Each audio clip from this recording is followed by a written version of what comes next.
शीतल हो मैया शीतल हो मैया शीतल हो मैया साड़ी आडावा के पाकर शीतल हो मैया साड़ी आडावा के पाकर शीतल हो मैया अरे पवन मैया पियरी पहिरा पवन मैया चुनरी पवन मैया पियरी पहिरा पवन मैया चुनरी पवन मैया पियरी पहिरा पवन मैया चुनरी पवन मैया पियरी पहिरा पवन मैया चुनरी पवन हो मैया पवन हो मैया कर सोरा हो सितारावा पवन हो मैया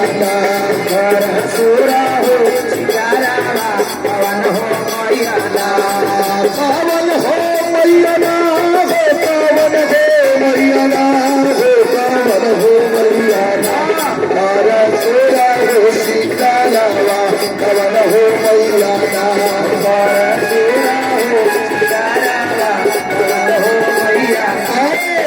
अरे दुर्गा मैया पियरी पहिरा काली मैया चुनरी दुर्गा मैया पियरी पहिरा काली मैया चुनरी दुर्गा मैया पियरी पहिरा काली मैया चुनरी दुर्गा मैया पियरी पहिरा काली मैया चुनरी शीतल हो मैया शीतल हो मैया तारा सोरा सितारावा शीतल हो मैया तारा सोरा हो सितारावा शीतल हो मैया तारा सोरा हो सितारावा शीतल हो मैया तारा सोरा हो सितारावा शीतल हो मैया हर पवन मैया बेटा बिहली पवन मैया बिहिया पवन मैया बेटा बिहली पवन मैया बिहिया पवन मैया बेटा बिहली पवन मैया बिहिया पवन मैया बेटा बिहली पवन मैया बिहिया पवन हो मैया पवन हो मैया बिहली मारी के से मोरावा पवन हो मैया बिहली मारी के मोरावा पवन हो मैया हमारा सुहागावा पवन हो मैया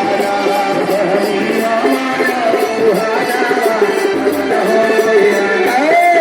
अरे दुर्गा मैया बेटा बिहली काली मैया बिटिया दुर्गा मैया बेटा बिहली काली मैया बिटिया अरे दुर्गा मैया बेटा बिहली काली मैया बिटिया दुर्गा मैया बेटा बिहली काली मैया बिटिया शीतल हो मैया शीतल हो मैया प्रेम से बोलिए गाँव के काली मैया की जय हो। लास्ट सुहाग के बारे में सब लोग हाथ उठा लीजिएगा। बड़ी तीन सुंदर बात सोमवार दिनों अपने अपने सुहाग के बारे में हाथ उठाइए। प्रेम से बोलिए बौड़िए धाम की जय हो। अब हम बानी के